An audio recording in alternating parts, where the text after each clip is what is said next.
माँ तू सबसे प्यारी है, माँ तू जग में न्यारी है। माँ तू सबसे प्यारी है, माँ तू जग में न्यारी है। अपने आंचल में रखना, अपने आंचल में रखना। हमें वरदानों से भरना। माँ तू सबसे प्यारी है, माँ तू जग में न्यारी है।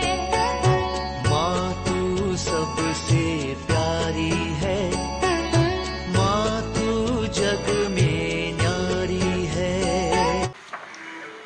पिता, पुत्र और पवित्र आत्मा के नाम पर आमीन। आप सबों को जय यीशु। मेरे पास एक सवाल आया है और साथ ही साथ किसी भाई ने एक वीडियो डाल करके दिया जिसके अंदर घर के शुद्धिकरण के लिए कुछ लोग निकल पड़ रहा है। हमें बुला लो, हम आकर के आपके घर को शुद्धिकरण करेंगे, घर का शुद्धिकरण करेंगे। घर के शुद्धिकरण के पहले ऐसे लोग क्रिश्चियों को सिखाएगा आपके घर में ये है वो है, आपके पूर्वजों का पाप है, बंधन है, आपके घर में ये है, शैतान है, पता नहीं क्या क्या इस प्रकार के अंधविश्वास के कार्य लोगों के दिमाग के अंदर डालेगा। जो विश्वास में कमजोर, वचन में जो कमजोर लोग हैं उनका इस प्रकार शोषण करने वाले अनेकों ग्रुप, विशेष रूप से मुझे हमारे आदिवासी एरिया में ऐसे अनेकों ग्रुप के विषय में सुनने के लिए आया। उन्हीं में ही एक ग्रुप का किसी भाई ने वहाँ से मुझे डाल करके दे, देखो ऐसे एक ग्रुप चलता है। मैंने उनसे कई चीज़ें पता करने के लिए कहा, क्योंकि उस वीडियो को दिखा करके मैं भी गलती नहीं करूँगा, सबसे पहले पता करूँगा ये क्या बिशप की अनुमति से चल रहा है, घर का शुद्धिकरण के लिए इनको क्या अधिकार मिला है। हमारे कैथोलिक टीचिंग के अनुसार मैं किसी घर में जाकर के आपका घर को शुद्धिकरण करता हूं बोल करके कोई कार्य नहीं कर सकता। एक गलत तरीका है, गलत तरीका है। हमारे घर का शुद्धिकरण, घर का ब्लेसिंग, उसके लिए हमारे कलीसिया का पुरोहितों को नियुक्त किया हुआ है। जब कभी आपको अपने घर में बुला करके प्रार्थना करवाना है या घर का आशीष करवाना है, नया मकान बनाया है उसका आशीष के लिए हो, या वर्ष में कम से कम एक बार हम अपने घर में पुरोहितों को बुला करके, बुलाने की जरूरत नहीं है, उनका कर्म है, उसके लिए वो नियुक्त है उस पल्ली में। वो अपने पल्ली के सभी परिवारों में, विशेषकर हमें मालूम है लैतीनी कलीसिया के रीति रिवाज के अनुसार ईस्टर के बाद, पेंटेकोस्त के पहले सभी घर के आशीष होते हैं। मैंने ये देखा है लैतीनी कलीसिया का नियम के अनुसार हमारे घरों में आते हैं। जो ईस्टर खत्म हो गया, इसके पेंटेकोस्त के पहले पहले वहाँ का पुरोहित लोग प्रयत्न करते हैं कि उस 40 दिन के अंदर हर घर में जाकर के प्रार्थना करेगा, घर को आशीष करते हैं। उसी के द्वारा वही है घर का शुद्धिकरण का कार्य। उसके लिए कलीसिया में अधिकार प्राप्त पुरोहित लोग हैं। तो ये टीम क्या काम करता है मुझे नहीं मालूम है। इसे पूर्व में भी कई क्लास में बताया है। कुछ लोग बोलेगा आपके घर में ये है वो है, शैतान है, मैं आकर के प्रार्थना करूँगा। कुछ लोग बोलेगा हाँ हम फ्री में करेंगे। कुछ लोग तो मुझे सुनने के लिए आया है 25,000 30,000 ऐसा डिमांड भी करते हैं, और ये भी दावा करते हैं मेरे सिवा कोई आपके घर के अंदर से शैतान को नहीं निकाल सकता। इसका मतलब उसने बिठाया हुआ है क्या? तो इस प्रकार के कई अंधविश्वास का कर्म हमारे आदिवासी क्षेत्र के अंदर चल रहा है। वहां का पुरोहित इसके ऊपर एक्शन नहीं ले रहे, वहां का बिशप इसके ऊपर एक्शन नहीं लेने के कारण उनको अपने भेड़ों के प्रति कोई चिंता नहीं। अभी चिंता करते हुए अनेकों लोग इस प्रकार चल रहा है। तो एक भाई हाल ही में ही ये पूछा है, घर में ऐसे ऐसे अनेकों अनहोनियां हो रहा है कि ये पूर्वजों का पाप श्राप के कारण है। किसी ने बताया है ये पूर्वजों का पाप श्राप के कारण है। मैं पूर्वजों के पाप श्राप के मुक्ति के लिए जो प्रार्थना करने वालों का ये एक क्लास में इससे पूर्व में भी डाला है, मुझे याद है। यदि पुराने विधान के कुछ वचनों को पढ़ करके उसके अनुसार 3-4 पीढ़ियों तक पूर्वजों का, माता पिताओं का जो गलती का दंड बच्चों पर रहेगा, ये बोल करके सिखाने वाले लोग ये भी भूल जाते हैं कि उसी पुराने विधान के अंदर प्रभु ने ये भी कहा है, यदि बाप ने कोई गलती किया उसके लिए दंड बेटे को नहीं दूंगा। बाप ने किया हुआ गलती का दंड बेटे को नहीं देगा, ये प्रभु का वादा है। और जहां पर निर्गमन ग्रंथ उसके अध्याय 20 वाक्य 5 से आगे यदि हम ईश्वर की निंदा करते हुए मूर्ति पूजा करते हैं, वहां पर यही है, सत्य ईश्वर को छोड़ करके इस प्रकार का अंधविश्वास के कर्म करेंगे, उनके लिए लिखा हुआ है 3-4 पीढ़ी तक मैं उन्हें दंड दूंगा करके। इसके बाद अगला वचन क्या लिखा हुआ है, जो मुझे प्यार करता है उनके साथ हजारों पीढ़ी तक। यदि दंड 3-4 पीढ़ी है, आशीष कृपा 1000 पीढ़ी तक मिल रहा है। यदि हमारे माता पिता ने गलती किया, उस गलती के अनुसार बेटा नहीं चल रहा है, प्रभु के वचन के अनुसार जी रहा है, तो उसको माता पिता का दंड कैसे आएगा? यह ईश्वर ने बोला तुम्हारे अच्छाई के कारण, तुम्हारे विश्वासी जीवन के कारण मैं आने वाले 1000 पीढ़ी को कृपा दूंगा। तो ये 3-4 पीढ़ी के कारण आप लोग क्यों डर रहा है? शोक ग्रंथ के अंदर हमें मालूम होना चाहिए शोक ग्रंथ कहां क्या घटना के कारण है। उस समय पर इस्राएली लोग, यह इस्राएली नहीं बोलना है, चाहे यहूदी, उनको बाबुल के गुलामी में रखा हुआ है, वहां पीड़ाएं सह रहा है। उस बाबुल के पीड़ा में, गुलामी में रह करके रोने वाला कहानी, हमारे पूर्वजों ने गलती किया, पाप किया, उसका परिणाम हम भुगत रहे बोल करके 70 वर्षों का गुलामी में पड़ा हुआ बच्चे, यदि हमारे माता पिता के गलती के कारण हम इस निर्वासन में गुलामी में है करके अगर बोल रहा है, वहां गलती क्या है? तुम वहां का संतान है, वहां पीड़ा माता पिताओं के साथ वहां पहुंचा, तुम्हें पीड़ा मिल रहा है आज, वहां वे लोग रो रहा है यही बोल करके। इसका ये मतलब नहीं है माता पिता की गलती के कारण बच्चों को। इसलिए आज मैं चाहता हूं इसके विषय में अच्छी तरह हम लोग थोड़ा सा सीख लें। सबसे पहले कैथोलिक कलीसिया का धर्म शिक्षा ग्रंथ 1263 के अंदर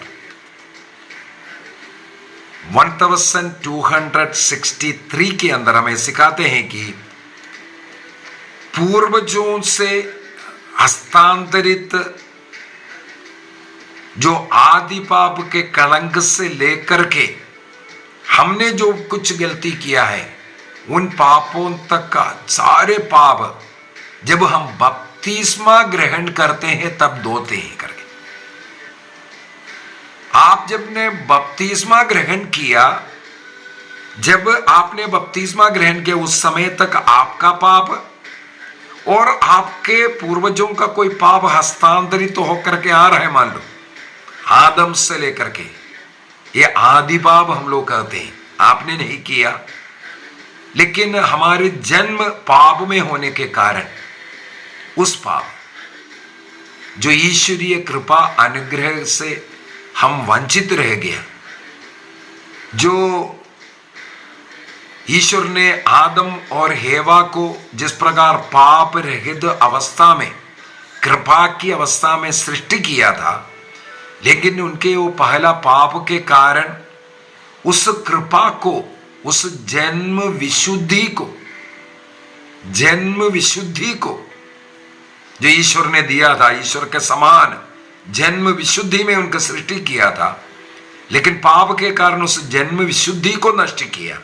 उस अवस्था में हमारा जन्म होने के कारण जब बपतिस्मा ग्रहण करते हैं तो हमारा कर्म पाप हो या पूर्वजों से हस्तांतरित ये जन्म विशुद्धि का अभाव का जो पाप हो, ये सब पाप मिट जाता है करके कैथोलिक कलीसिया का धर्म शिक्षा ग्रंथ 1263 के अंदर पढ़ते हैं।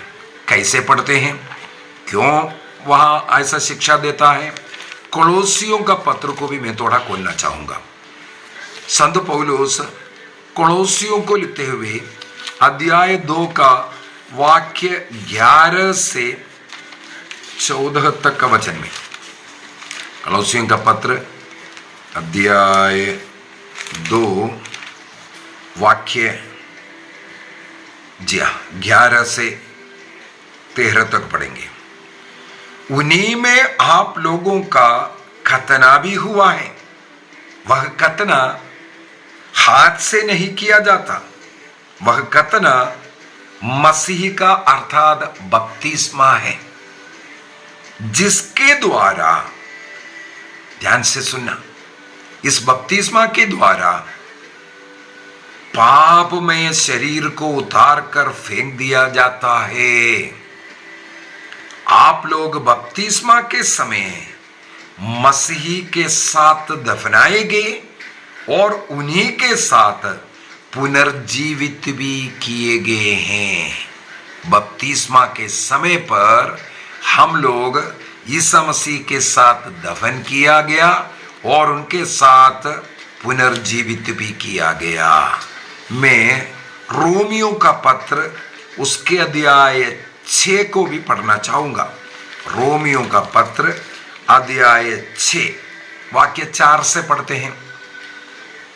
हम उनकी मृत्यु का बपतिस्मा ग्रहण कर उनके साथ इसलिए दफनाए गए कि जिस तरह मसीह पिता के सामर्थ्य से मृतकों में से जी उठे हैं, उसी तरह हम भी एक नया जीवन जिए। इसका मतलब वो बपतिस्मा के बाद हम ईसा मसीह से संयुक्त जीवन, एक नया जीवन जी रहा है।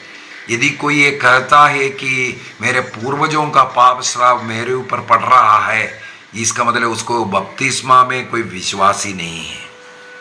यदि हम इस प्रकार उनके साथ मरकर उनके साथ एक हो गए हैं, तो हमें भी उन्हीं की तरह जी उठना है। तो अभी एक और मैं पढ़ना चाहूंगा, वो है एफेसियों का पत्र।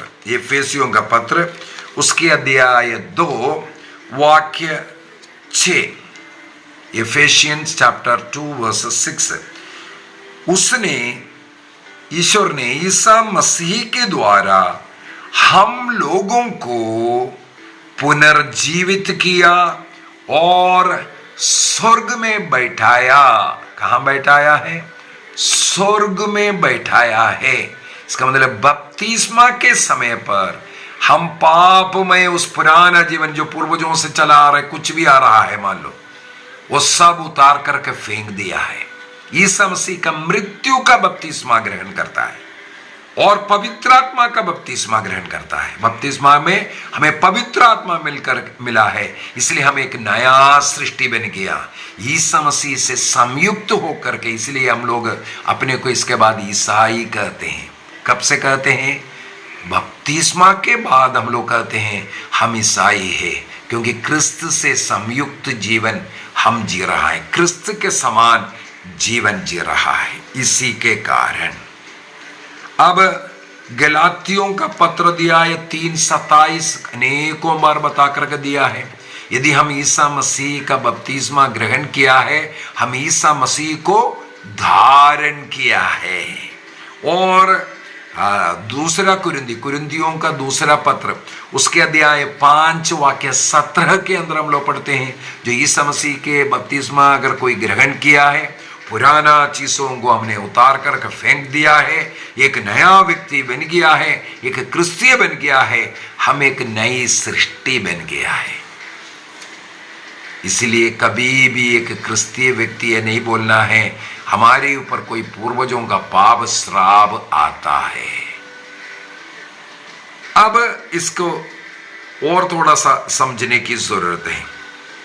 जैसे कोलोसियों के पत्र को हम लोगों ने अध्याय 2 को पढ़ा था 11 से, मैं थोड़ा सा और पहले से भी थोड़ा सा पढ़ करके आपको सुनाना चाहूंगा। कोलोसियों का पत्र अध्याय 2, मेरे विचार में वाक्य 6 से 8 तक हम लोग फिर से थोड़ा सा पढ़ लेते हैं।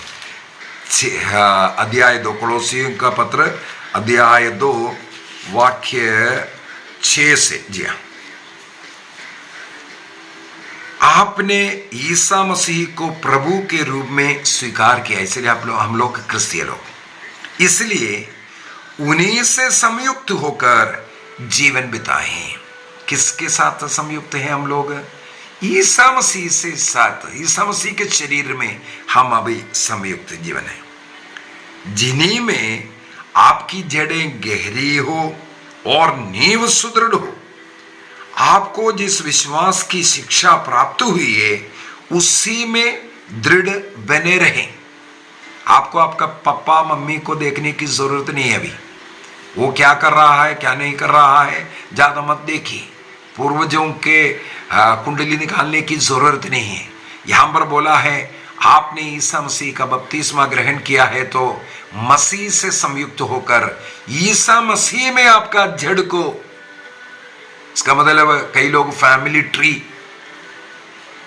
ड्रॉ कर करके बताएगा, आपके उस वृक्ष में कुछ कोड है वो उसका, इसलिए वो फल आपको भी जो कष्ट पीड़ा सहन करना पड़ रहा है। यहां पर लिखा है एक बार हमने बपतिस्मा ग्रहण किया, हमें कलम लगा दिया कहां पर? ईसा मसीह के साथ।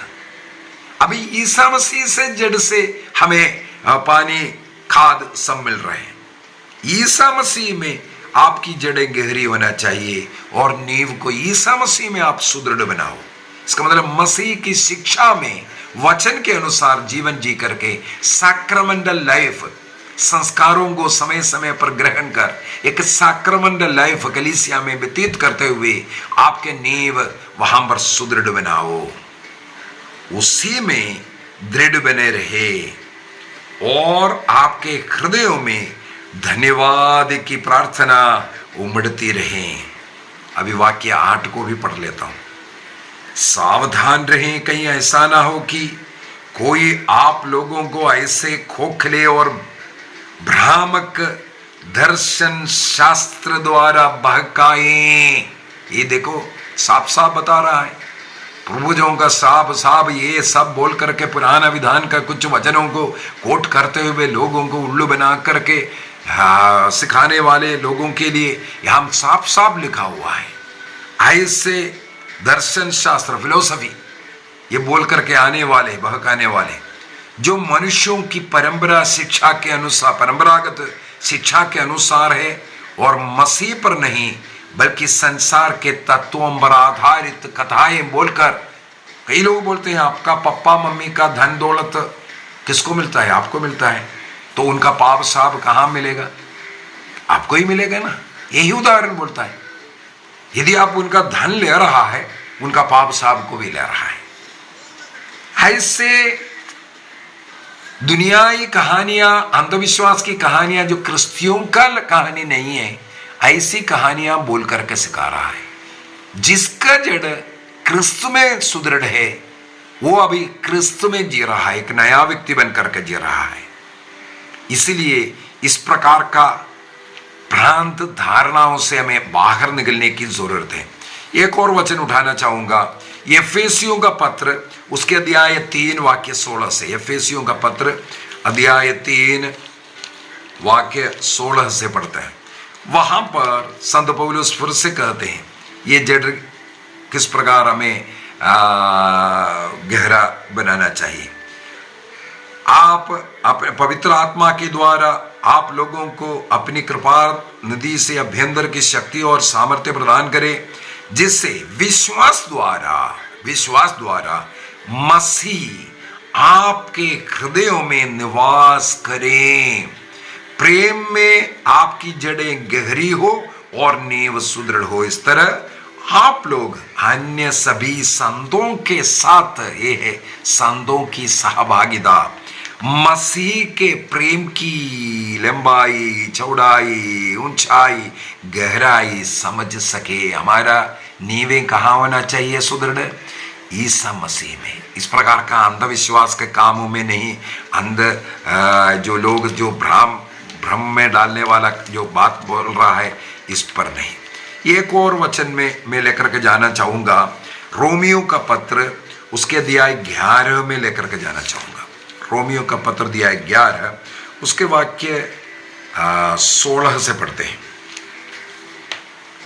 16 से, यदि गूंथते हुए आटे का पहला पेड़ा पवित्र है तो सारा गूंदा हुआ आटा भी पवित्र है। ध्यान से सुनना। और यदि जड़ पवित्र है तो डालियां भी पवित्र है। आपकी जड़ कहां है? बपतिस्मा के बाद आपका जड़ कहां हो गया? क्रिस्त में है। यदि क्रिस्त पवित्र है, आप भी पवित्र है। कई लोग यही वचन बोल करके आपको भ्रमित करेगा। आप अपना परिवार से जुड़ा हुआ है, बपतिस्मा के द्वारा आपको कलम कर दिया है, आपका जड़ अभी क्रिस्त में गाड़ कर रखा हुआ है, इसलिए आप पवित्र है। यदि कुछ डालियां तोड़कर, देखो साफ साफ लिखा है, यदि कुछ डालियां तोड़ करके अलग कर दी गई है और आप जो जंगली पापी अंधविश्वासी थे, बड़े बड़े पाप करने वाले थे, ऐसे जंगली पौधे का एक डाली काट करके कलम लगाए हैं, तो जैतून के रस को भागीदार बने हैं, तो आप अपने डालियों को से बढ़कर ना समझिए अपने को। उस डाली जिसे काटने के बाद आपको वहां कलम लगाया, यदि आपको इस प्रकार कलम लगा कर रखा है तो ईसा मसीह में आपको कलम लगाया है। वहां से, उस परिवार से आपको काट करके बपतिस्मा के द्वारा आपको कलम लगाया, प्रभु में, प्रभु के शरीर में कलम लगाया, तो आप पवित्र बन गया। यदि आप गर्व करना चाहे तो याद रखिए कि आप जड़ को नहीं संभालते, बल्कि जड़ आपको संभालती है, अर्थात मसीह में आपका जड़ है, आपको मसीह संभाल रहा है। इसीलिए हमें ये कभी भी नहीं बोलना चाहिए कि मेरे पूर्वजों का वो गलती, उन लोग अंधविश्वास में था, उन्होंने खून किया, उन्होंने मूर्ति पूजा किया, इस कारण उन्होंने तंत्र मंत्र किया, इस कारण हमारे ऊपर ये आपत्ति हो रहा है, ये कभी नहीं बोलना चाहिए। हर एक मनुष्य को अपने गलती के अनुसार दंड देता है। रोमियो का पत्र को अगर हम पढ़ रहा है, एक और वचन को उठा करके आखिरी में मैं बोल करके देना चाहूंगा, इसको आप खंडस करना। रोमियो का पत्र दिया है 8 वाक्य 1। इसे हम लोगों ने वाक्य 11 से पढ़ करके देखा, उसी प्रकार रोमियो का पत्र का 8वां अध्याय वाक्य 1, ये खंडस कर दीजिए, ये अपने मन में लिख रख दीजिए। जो कोई इस प्रकार पूर्वजों का श्राप, घर का शुद्धिकरण, पता नहीं क्या क्या नाम से आपके पास आएगा, आपको भड़काएगा, ऐसे लोगों से आप बचने के लिए, जिस प्रकार रोमियो का पत्र दिया 11 का हम लोगों ने देखा, हमें ईसा मसीह में कलम लगाया है बपतिस्मा के द्वारा। यदि प्रभु अच्छा है, पवित्र है, हम भी पवित्र हैं।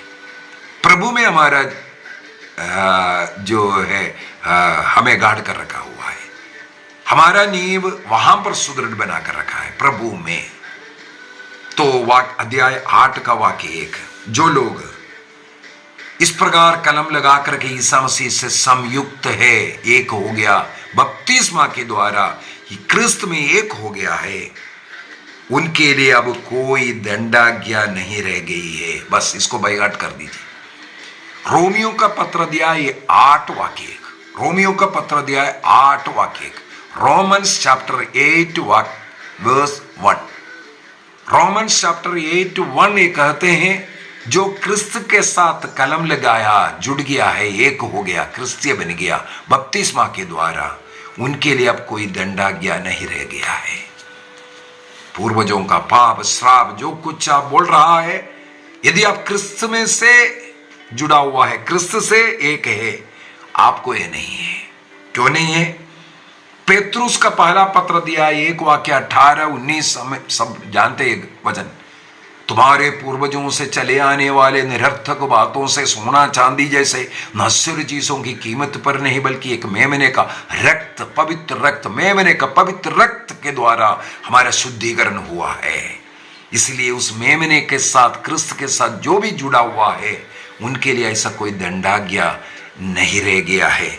इसीलिए हमें ऐसे अंधविश्वास में नहीं जाना चाहिए। संत यूहन्ना का पहला पत्र अध्याय 1:7 के अंदर, 1 जॉन चैप्टर 1:7 के अंदर भी ये लिखा हुआ है, ईसा मसीह का रक्त हमें हर बुराई से बचाता है। क्रिस्त ने हमारे लिए क्रूस पर इसलिए मरा, कलवारी में इसलिए अपना रक्त बहाया, ये जो आदि पाप कलंक से लेकर के अब हमारे कर्म पाप तक सारे पापों से हमें मुक्ति देने के लिए। रोमियों का पत्र अध्याय 3:25 को भी मैं थोड़ा सा पढ़ लेता हूं। रोमन्स चैप्टर 3:25, वहां पर संत पौलुस रोमियों को लिखते हुए कहते हैं, ईश्वर ने चाहा कि ईसा अपना रक्त बहाकर पाप का प्रायश्चित करे। सबों का, आदम से लेकर के अभी आने वाले सब पीढ़ियों के लिए ईसा मसीह ने अपना रक्त बहाकर पाप का प्रायश्चित किया। एक बार मसीह का बलि होने के कारण उसी के द्वारा सारे मानव जाति का पाप मिट सकता है। ये ईश्वर की इच्छा था, पुत्र ईसा मसीह अपना रक्त बहाकर पाप का प्रायश्चित करें। अभी आगे क्या है? हम विश्वास द्वारा उसका फल प्राप्त करें। कैसे? विश्वास द्वारा फल प्राप्त करने का मतलब हो गया बपतिस्मा के द्वारा जो व्यक्ति जो जुड़ा हुआ है। ये नहीं सोचना है बच्चों को बपतिस्मा हो गया तो अभी हमें नहीं मिलेगा, नहीं, गलत बात। माता पिता, विश्वासी माता पिता अपने बच्चों को अगर बपतिस्मा दिया है, माता पिता का या हमारा विश्वास का योग्यता से नहीं होता है। ईसा मसीह के क्रूस मृत्यु के पुण्य फलों के द्वारा, उसकी योग्यता के कारण उस बपतिस्मा ग्रहण करने वाले उस बच्चे, बड़े, कोई भी ग्रहण कर रहा है, उन्हें पूर्ण पाप मुक्ति मिलता है। पूर्वजों के पाप श्राप से उन्हें मुक्ति मिलता है। लेकिन हम लोग देख सकता है कभी कभी कुछ कष्ट पीड़ा, हमने कोई गलती नहीं किया फिर भी सहन करना पड़ रहा है। परिवार अच्छा प्रार्थना कर रहा है, लेकिन परिवार में अनेकों बार बार अनहोनियां हो रहा है। एक भाई ऐसे ही एक लिख कर पूछा है, उनके घर में किसी का विवाह नहीं हो पा रहा है। उनकी बहनें, बड़ी बड़ी बहनें 40-45 साल की हो गई, शादी के लिए कोशिश करते करते करते समय निकल गया, अभी शादी नहीं होना। ये छोटा भाई, इनका भी उम्र निकलते जा रहा है, शादी नहीं हो रहा, शादी का रुकावट, कई जगहों पर बच्चे नहीं हो रहा है, या कोई महामारियां, कोई ऐसे बीमारियां घरों में रहता है। इसके पीछे क्या कारण है? हम लोग इतना प्रार्थना करते हैं, इसके बावजूद भी ऐसा है। कभी कभी ऐसे सवालों का जवाब डायरेक्ट देना भी मुश्किल पड़ता है। इसलिए कलीसिया आधिकारिक रूप से जो शिक्षा दे रहा है, मैं उसको सिखा रहा हूं आधिकारिक रूप से। इसको एक बार में बोलने से आपको शायद क्लियर नहीं होगा। पारिवारिक प्रार्थना एवं धर्म शिक्षा एक किताब है, इसका पेज नंबर 137 और 38 के अंदर, 137 एंड 38 के अंदर आपको इसके विषय में अच्छी तरह लिखा हुआ, उसको बार बार पढ़िए, सीखिए, विश्वास कीजिए। परिवार वृक्ष की चंगाई क्यों है करके सवाल करके उसका उत्तर के रूप में मैंने दिया है इसको। यहां पर उसका जवाब भी मिलेगा। यहीं से, इसी किताब से ही मैं कुछ बातें अभी आपको बोल करके देना चाहूंगा, क्योंकि उत्तर ही वहां है। कलीसिया जो आधिकारिक रूप से ये क्या सिखा रहा है। उत्पत्ति ग्रंथ अध्याय 8 वाक्य 21 के अंदर लिखा हुआ है, हम आदम के संतान होने के कारण बचपन से हमारी एक एक एक एक झुकान पाप की ओर है। चर्च जाने की अपेक्षा पाप जो दोस्ती उसमें जाने में लोगों का एक झुकाव, पाप को छोड़कर जाने की अपेक्षा पाप की ओर खिंचाव एक मनुष्य में रहता है। ये आदम के संतान, मनुष्य के संतान होने के कारण ये झुकाव रहता है। किस लिए? स्वयं लड़ करके पवित्रता का जीवन जीना जरूरी है। हमें ये पूर्वजों से ये पवित्रता ऐसा मिलेगा ही नहीं। हर व्यक्ति को अपनी पवित्रता के लिए लड़ने की, प्रयत्न करने की जरूरत है। इसी प्रकार ईसा मसीह भी माता मरियम में जन्म लेकर के ऐसे ही एक कमजोर शरीर के साथ जन्म लिया। ये शरीर के कारण उन्हें भी नींद आते हैं, उन्हें भी भूख लगते हैं, उनके शरीर में भी ये आकर्षण, ये सब होता है। जिस प्रकार ईसा मसीह ने अपने को संयम रख करके, पवित्र रख करके जीवन जी करके दिखाया, ये इसलिए मनुष्य बन करके, उदाहरण बन करके आया था।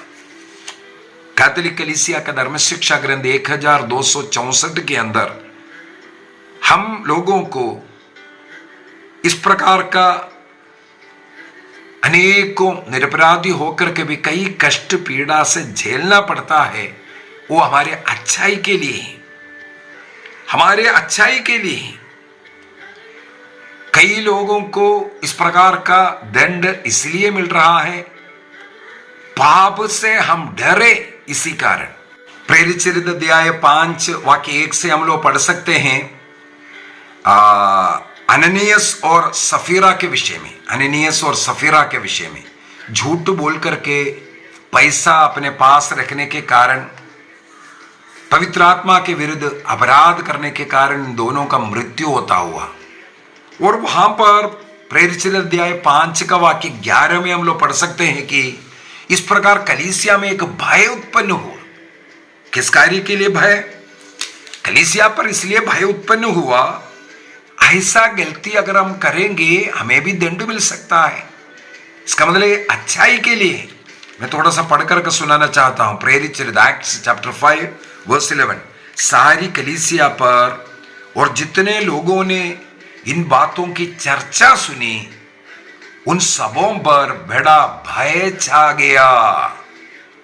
भय छा गया। मार्कुस का सुसमाचार दिया है 4 वाक्य 41 में 5-15 अनेकों जगहों पर इस प्रकार का एक भय छागने के विषय में हमारे अच्छाई के लिए हो रहा है, ताकि हम इस प्रकार के पाप से दूर रहें। और पाप का तीव्रता को समझना चाहिए। आपने जो गलती किया, इस कारण अन्य लोगों को कितना दुख उठाना पड़ रहा है, हमारे गलती के कारण दूसरों को कितना सहन करना पड़ रहा है। उदाहरण के लिए दाऊद ने बत्शबा के साथ व्यभिचार का पाप कर उसके पति के साथ विश्वासघात किया और उसका हत्या कर और बड़ा अपराध किया। सामुएल का दूसरा ग्रंथ अध्याय 12 वाक्य 13 और 14 के अंदर भी हम लोग पढ़ते हैं। इस प्रकार दाऊद को उस पाप का, उस अपराध का दंड जब मिला तो उसका तीव्रता, मैंने कितना बड़ा गलती किया, ये बोध आया। इसके बाद हमें मालूम है स्तोत्र ग्रंथ 51 साम 51, उस समय पर वो रोते, छाती पीटते हुए, प्रभु से माफी मांगते हुए नातान नबी के सामने अपने पापों अपराधों को स्वीकार करते हुए रोने वाला, प्रार्थना करने वाला प्रार्थना है स्तोत्र 51। और हमारे जीवन में कई बार जिस प्रकार दुख कष्ट सब इसलिए भी आते हैं, हमें एक विनम्रता का जीवन जीने के लिए हमारी एक प्रकार का एक परीक्षा है। जिस प्रकार अब्राहम के जीवन में परीक्षा है, इसी प्रकार अनेकों लोगों को दीनहीन बनाने और परीक्षा करने के लिए और हम लोग इस प्रकार दुख के समय पर भी प्रभु से लिपटे रहता है कि नहीं, या प्रभु की निंदा कर प्रार्थना करना छोड़ करके दूर हो रहा है। अनेकों लोगों के जीवन में अपने जीवन साथी का मृत्यु, या हम जो प्यार करने वाले जो बच्चे हैं उनका मृत्यु, वो सब हमारे जीवन में एक विश्वास की परीक्षा का समय है। अपने को और विनम्र कर प्रभु से लिपटने के लिए विधि विवरण ग्रंथ डिट्रोनमी अध्याय 8 वाक्य 40 में तुम तुम्हारे उस मरुभूमि यात्रा को याद करो। उस 40 वर्ष तक तुम्हारे साथ कितना दुख कष्ट उठाना पड़ा, भूखा रहना पड़ा। यह सब तुम्हें दीनहीन बनाने के लिए, तुम्हारा मनोभाव जानने के लिए, और तुम्हारा परीक्षा हो रहा था। इस प्रकार यहां पढ़ने के लिए हमें मिलता है। और इब्रानियों का पत्र अध्याय 12 वाक्य 5 से आगे पढ़ेंगे। इस प्रकार प्रभु हमें अनुशासित भी करता है। हम जब तक थोड़ा दुख कष्ट नहीं है, हम प्रभु को भूल जाएंगे, प्रभु की ओर मुड़ करके नहीं आएंगे। मुझे मालूम है अनेकों लोग रिट्रीट सेंटरों में, प्रार्थना सेंटरों में इसलिए जाते हैं उनके जीवन में आपत्तियां आए। अनेकों लोग हम लोगों से प्रार्थनाएं मांगते हैं, ब्रदर प्रार्थना करो प्रार्थना करो। कब? जब उनके जीवन में ऐसा मुसीबतें आए, अच्छाई के दिन में किसी व्यक्ति को नहीं मिला, थोड़ा धन्यवाद दीजिए हमें ये मिला है बोल करके, मेरे विचार में आज तक किसी ने नहीं बोला। लेकिन दुख के समय पर दौड़ करके आते प्रार्थना करो। इसका मतलब दुख होना जरूरी है, अन्यथा हम ईश्वर को धन्यवाद देना, उसके साथ जुड़े रहना हम भूल जाते हैं। योहन का सुसमाचार अध्याय 9 वाक्य 1 से हमें मालूम है एक जन्मांत के विषय में वहां सवाल उठा। उस समय पर प्रभु ने उत्तर दिया, ये ना कुछ माता पिता का गलती है ना उसका गलती है, बल्कि इसके द्वारा ईश्वर का सामर्थ्य को प्रकट करने के लिए ये इसके साथ ऐसा हुआ। कई बार हमारे जीवन में, जैसे उदाहरण के लिए विवाह नहीं हो रहा है, या नौकरी नहीं मिल रहा है, या बच्चा नहीं हो रहा है, लेकिन बाद में प्रार्थना करते करते करते करते प्रभु पर आश्रित रहते, मन्नतें करते करते लास्ट में संतान दिया, प्रभु हम लोग बोलेंगे हाँ ये प्रभु ने हमें दिया, प्रभु ने हमारा सहायता किया। तो प्रभु का सामर्थ्य हमारे जीवन में इस प्रकार प्रकट करने के लिए ऐसे ऐसे समय पर ये दुख कष्ट आता है। कुछ और बातें अगर हम देखें, 2 भागों में हम इसे विभाजित कर सकते हैं। हमारे जीवन में होने वाले जो कष्ट, जो निरपराधी व्यक्ति, कोई गलती नहीं है फिर भी कष्ट झेलना पड़ रहा है, यदि संसार में देखें उसका 2 कारण आपको मिलेगा। एक इसको बोलते हैं नेचुरल कॉन्सिक्वेंस, प्राकृतिक परिणाम बोलते हैं। ये नॉर्मल है, अगर हम मनुष्य जन्म लिया है, हमारे जीवन में दुख कष्ट होना एक मनुष्य प्रकृति के कारण है। सूक्ति ग्रंथ अध्याय 6 वाक्य 27, प्रकाशना ग्रंथ अध्याय 22 का 12, गलातियों का पत्र अध्याय 6 वाक्य 8, हमारे प्रवृत्ति के अनुसार हमें उसका परिणाम प्राप्त करना पड़ता है, ये लिखा हुआ मिलेगा। हमारे कर्म का रिजल्ट हम बोल रहे हैं। दूसरा, माता पिता के जीन के द्वारा, माता पिता में हम लोगों का जन्म हुआ, ईश्वर ने हमें एक माता पिता दिया, उसका रूप रंग, उसका कद, उसका कलर, और उनमें कोई ऐसा कुछ बीमारियां हो सकता है पीढ़ी दर चल रहा है, वो जीन के कारण माता पिताओं के द्वारा कुछ चीजें हस्तांतरित किया जाता है। उत्पत्ति ग्रंथ अध्याय 5 वाक्य 3 में वहां आदम का 120 साल की उम्र हुआ, आदम को अपने अनुरूप एक संतान जन्म हुआ, यह लिखा हुआ मिलेगा। आदम का जन्म कैसे हुआ? आदम की सृष्टि ईश्वर ने अपने अनुरूप था, और आदम के संतान आदम के समान। इसका मतलब माता पिता का जीन का ये जो 46 क्रोमोसोम, मां का 23 क्रोमोसोम, पिता का 23 क्रोमोसोम, उसमें उनके जीवन का कई चीजें हस्तांतरित करते हैं। ये एक प्राकृतिक रीति है, इसको हमें स्वीकार करना जरूरी है। माता पिता के द्वारा बच्चों को आशीष मिलता है। अब्राहम ने अपने पुत्र इसहाक को, इसहाक ने याकूब को। इस प्रकार माता पिता के द्वारा बच्चों में जो आशीष कृपाएं हस्तांतरित तो होकर के मिलना चाहिए, लेकिन उनके गलती के कारण वो अनुग्रह आशीष, ईश्वरीय अनुग्रह आशीष संतानों को नहीं मिल सकता, उससे वंचित रह सकता है। प्रवक्ता ग्रंथ सिराक चैप्टर 41 वर्स 8 से 10 तक ये वचन लिखा हुआ है। यदि माता पिता प्रभु से जुड़ा हुआ विश्वासी जीवन नहीं जी रहा है, उनके द्वारा ईश्वरीय कृपा आशीष जो बच्चों को जो मिलना चाहिए था, उससे वो जो नहीं मिल पाएगा, वो रुकावट हो सकता है। इसके बाद अगला एक नेचुरल ये है, माता पिता का जो गलत जीवनचर्या को यदि बच्चा फॉलो करता है, प्रार्थना नहीं करने वाला परिवार में बच्चे भी प्रार्थना नहीं कर रहा है, चर्च नहीं जाने वाला माता पिता है तो बच्चे भी चर्च नहीं जा रहा है, अर्थात माता पिता का जो अधार्मिक जीवनचर्या के अनुसार जीने वाले बच्चों को ईश्वर से जो कृपा आशीष मिलना चाहिए था नहीं मिल पाएगा। क्या कारण है? वो माता पिता का फॉलोवर है, ईश्वर का फॉलोवर नहीं है। इस कारण लूकस के सुसमाचार अध्याय 11 वाक्य 49 से लेकर के आगे, स्तोत्र ग्रंथ 106 वाक्य 6 और सूक्ति ग्रंथ 15 का 27 वारे में भी हम लोग ये पढ़ सकता है। इस प्रकार प्राकृतिक रूप से नेचुरल तरीके से एक रूल है, उसके अनुसार कुछ कष्ट पीड़ा हमारे जीवन में आ रहा है। दूसरा एक यूनिवर्सल कॉन्सिक्वेंस वे, सार्वत्रिक परिणाम कहते हैं उसको।